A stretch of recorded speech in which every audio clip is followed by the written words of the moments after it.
What's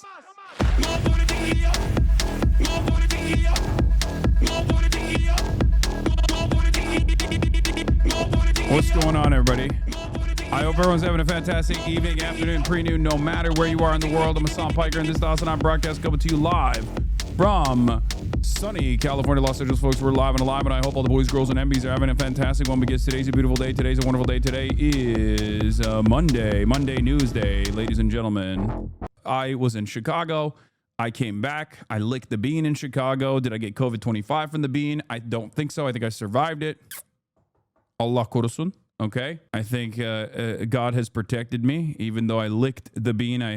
I tempted fate, but hopefully I'm fine. And yeah, here it is. Here is me licking the bean. For those of you who don't believe it, this is something you have to do in order to become a Chicagoan. It was a great experience. Every time I go to Chicago, I fall in love with it more, I will admit. I mean, I still am on the New York is a better city agenda for sure, but every single time I visit, I believe in the Midwest more and more. Like, Midwestern socialism grows in my heart. That drive was at the high school I went to. It was crazy to see you in the hood, and we really appreciate the positive spotlight. Bro, I'm of two minds on this, okay? On the one hand, it was shocking how different it is than the way people perceive it and the way people promote, like, South Side of Chicago. But on the other hand, I kind of want to maintain the appearances that it's like a terrifying place to be at, because I don't want people to gentrify it, because seemingly there is a sense of community there. And also on top of that, there's like affordable housing there. On the one hand, I want to be like, you guys are so dumb for thinking that like the South Side is this like terrifying place. I mean, sure, there's problems, but very clearly there is a community there. Very clearly there's a permanent social fabric that is like repaired by the people that live there. But then also at the same time, like, if white people and capital owners in general caught wind of that, I feel like they would just go in there and start building fucking Whole Foods down the block, and the private equity would just chop down what remains of like these affordable houses that exist there, and it would turn into yet another playground for speculative for traders and VCs and BlackRock. And that's why I'm saying you have to like sometimes take out your gun and just shoot it in the air a couple times, and that's like rent control. You know, like that's literally just like doing a little bit of that is like community defense almost, where you're just like, hey, don't come here. That's basically rent control and avoiding gentrification. Please stop saying Chirac, please, bro. That's how you lose that motion in Chicago. Okay, I'm memeing when I say that. I'm like making a joke about people saying that. Gays also do rent control. Cookie cutter suburbans are kept out of the neighborhood. No, dude. Gays are the opposite, because cookie cutter suburbans, like post-gay marriage legalization, cookie cutter suburbans actually latch on to the gays. They don't fuck with trans people, but they love, especially white gays. Like, they are fans of white gays. Like, they see it as like a rare Pokemon. For them, it's like a rare Pokemon. They see like a white gay in the neighborhood. They're like, oh my God, this is so great. Gay men raise rent. All right, so Trump is deploying National Guard to DC and also placing the police under federal control. All of this started because of Big Balls. Big Balls was beaten up by a group of rowdy teenagers, according to the police. There were two teenagers, one 15-year-old, I think, teenage boy, and then another teenage girl. We don't know the exact details of what took place at this incident. Initially, they were like saying Big Balls heroically stopped a carjacking from taking place, but then like, you look further into the situation and it doesn't seem like that was going on. It seems like they made it seem at first as though like Big Balls was stopping a carjacking that was taking place of a random woman. It turns out he was with his girlfriend, potentially, I think. I just don't know the exact details of it, but it is Big Balls. We know that it is Big Balls. Big Balls was a victim of being attacked, a victim of an ass beating that he took from two teenagers, one boy and one girl. We know that those are the two suspects. It was the night of Big Balls. Many of you are laughing. Big Balls got his ass beat in DC by a teenage girl and a teenage boy, and you're laughing. And now Donald Trump is using... What are we doing, man? I can't believe these are the words that are coming out of my mouth when I'm describing like a a potential federal takeover of law enforcement in the nation's capital. And like the fucking inflection point of this is Big Balls getting beat up by a 15-year-old girl and a 15-year-old boy. What the fuck is happening in this world, man? That's it. That's his name. His name is Big Balls. That is how we know him. That is how people have tweeted about the incident. Big Balls, for those of you who don't know, was one of the Doge employees, one of the barely adult Doge employees that was tasked with gutting the regulatory agencies. God damn. Anyway, here is Donald Trump taking the initiative. I've been up here a lot. I've never seen a crowd like this. I think we need a ballroom, and that's happening. It's going to be a beautiful ballroom. This is really a lot of people, most I've ever seen in this room. And we're here for a very serious purpose. Very serious. Big Balls was beaten up. Very serious purpose. That's the very serious purpose we have here. We will never allow Big Balls to be beaten up ever again. He got beat up, but we won't let it happen again. This purpose, something's out of control, but we're going to put it in control very quickly, like we did on the southern border. I'm announcing a historic action to rescue our nation's capital from crime, bloodshed, bedlam. Yeah, by the way, D.C. and many other American cities, of course, are experiencing the lowest level of crime. D.C. specifically, I think in like 3 decades, lowest level of crime. So like Donald Trump saying that this is like crime is out of control is just a relitigation of shit that is not happening. Once again, invent a problem that doesn't actually exist, or a trend that is going in the positive direction, act as though it's actually in the negative direction, lie about it. No one is going to check you anyway.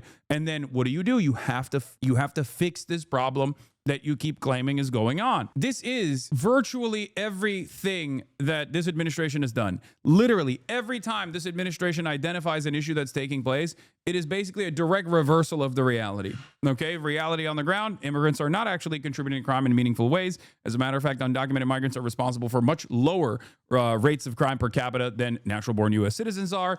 Donald Trump keeps claiming consistently that migrants are actually rapists, drug dealer, murderers, and they're doing tremendous amounts of crime. They're beheading people, hundreds of thousands of Americans a day or whatever the fuck. No one actually checks them. And then when he comes into power, he's like, well, we got to do some sort of immigration enforcement. Lo and behold, it turns out we're not actually apprehending these rapist, drug dealer beheaders. We're just apprehending regular ass people that have been fucking working at the goddamn fields to make a fucking penny to give back to their families. That's why they're doing these Home Depot raids, as a matter of fact. Is that where the MS-13 decapitators are at?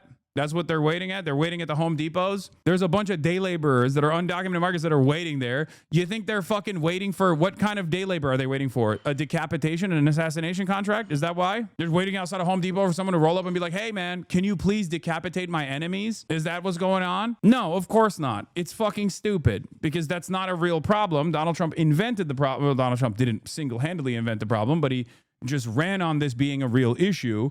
And of course, because it's not a real problem at all, you have to fucking turn around and invent a solution, a real violent solution for a problem that doesn't exist. Same goes for crime in DC. Is there crime in DC? Certainly. DC is also a majority black. I mean, it's a very black city. This is part of the reason why Donald Trump wants to do tremendous enforcement in DC. There's also obviously a housing crisis in DC as there is everywhere else. So there's homelessness there too.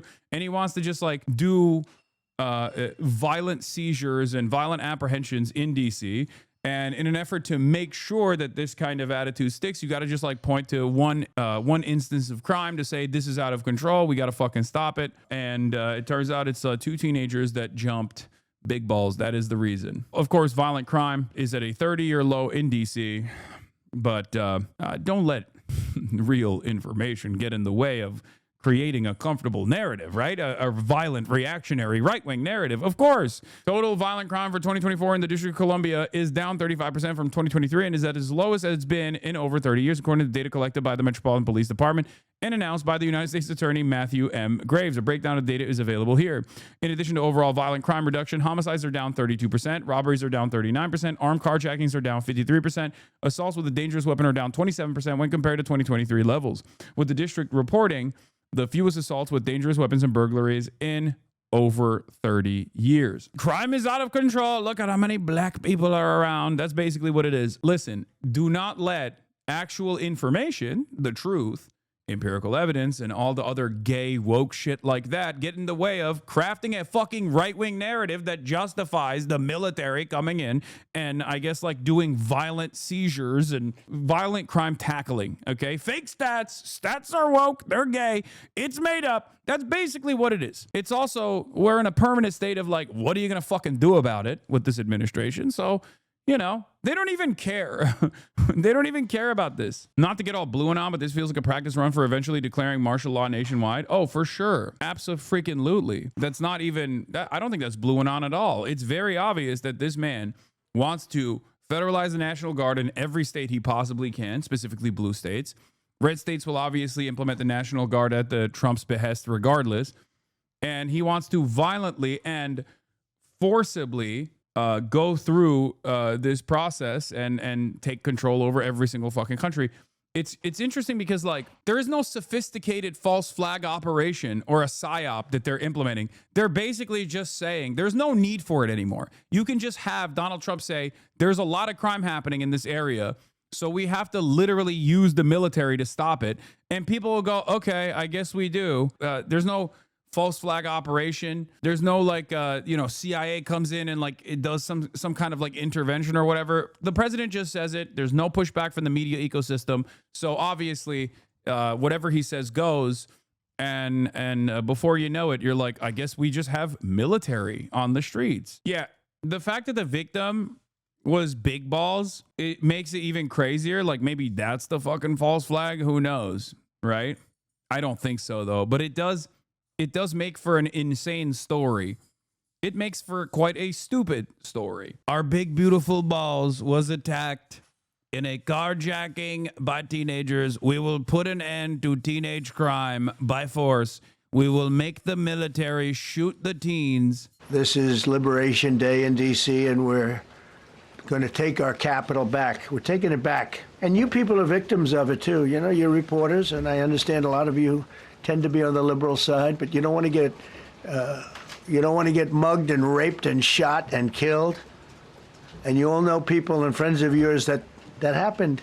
I think one of the craziest things to say in DC of all places is that like you don't want to be mugged and raped and shot and killed. And it's like, dog, you're a rapist. You have a literal another rapist to your left that you made the Secretary of State in DC of all places. If someone is likely to be raped, it is probably by the rapist in charge of the government. What an insane thing to just add on to the equation. It's like when we do the rapes, it's different. It's legalized. It's cool. Ghislaine Maxwell, free Ghislaine. Anything you want, but you want to have safety in the streets. You want to be able to leave your apartment or your house where you live and feel safe and go into a store to buy a newspaper or buy something. And you don't have that now. The murder rate in Washington. DC. Violent crime in DC. 2024 to 2025 year-to-date comparison. They just slam it right next to him saying this. Homicide down 12%. Sexual abuse down 49%. Assault with a dangerous weapon down 20%. Robbery down 28%. That's the woke DC Met Police. DC Met Police is lying because they're woke. Believe me, folks, they're lying. They're lying to the American public about how the crime is down. It's up. It's up. Why do I know it's up? Because I said so. We are going to fire the statistics guy at DC Metropolitan Police, and we're going to put whatever numbers we say is happening. That's right. These are not accurate numbers. These are inaccurate fake news numbers. We're going to fire the person who came up with the numbers and make sure that it is reflective of the reality. Are you saying his bar charts are fake? First of all, he doesn't have a bar chart. He's just making shit up. Why is he making this shit up? Because he wants to utilize the National Guard as a police force that is beholden to him and him only. And it's a testing ground. DC is a testing ground because it's like not a real state. It's a District of Columbia, and it doesn't have like the same tools at its disposal. So Donald Trump is basically using the DC, the big balls beat up, as an inflection point to try to test some kind of like federal law enforcement, because there's already a tremendous amount of federal law enforcement agents in DC to begin with. Here's the chart they were passing out. White House handouts passed out to reporters ahead of President Trump's news conference on DC crime. This is the chart. Washington, D.C. will be liberated today. Crime, savagery, filth, and scum will disappear. I will make our capital great again. Holy fuck, he is so insane. The days of ruthlessly killing or hurting innocent people are over. I quickly fixed the border. 0 illegals in the last 3 months. D.C. is next. Thank you for your attention to this matter. Criminals removed from D.C. streets this weekend. And then it's just like photos of 3 guys. Arrested for possession of controlled substance, oxycodone, and hashish. Arrested for carrying a pistol without a license. The firearm was recovered. Charged with possession of a firearm, possession of unregistered ammunition, possession with intent to distribute narcotics, and carrying a pistol without a license. Arrested for DUI. Arrested on a warrant out of Georgia.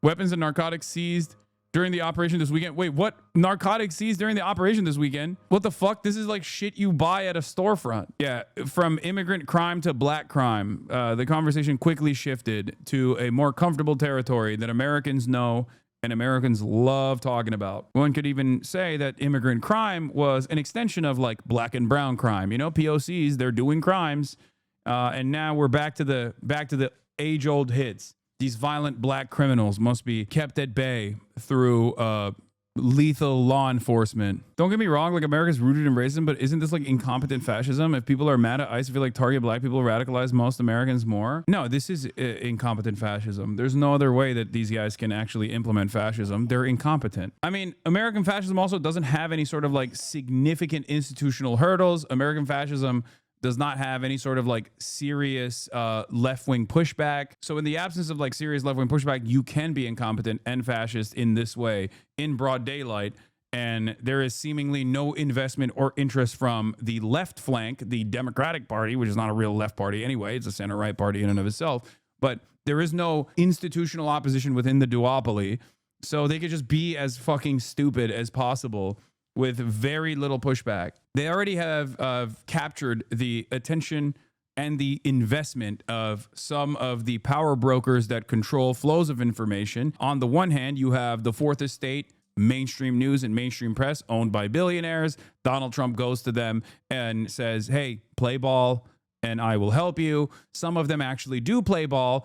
Others that actually have any sort of like ideological opposition, because there's no real investment in like covering things truthfully, but there are, I guess, like different interests that some billionaires might have over others. And the ones that actually do cover things that make Trump look bad, for example, Donald Trump will go and sue in the court system. He's been doing it nonstop. And guess what? Lo and behold, there are a fuck ton of law firms that actually offered pro bono legal counsel, free of charge legal counsel to this administration early on. And then beyond that, there's mainstream or non-mainstream resources of information like independent media.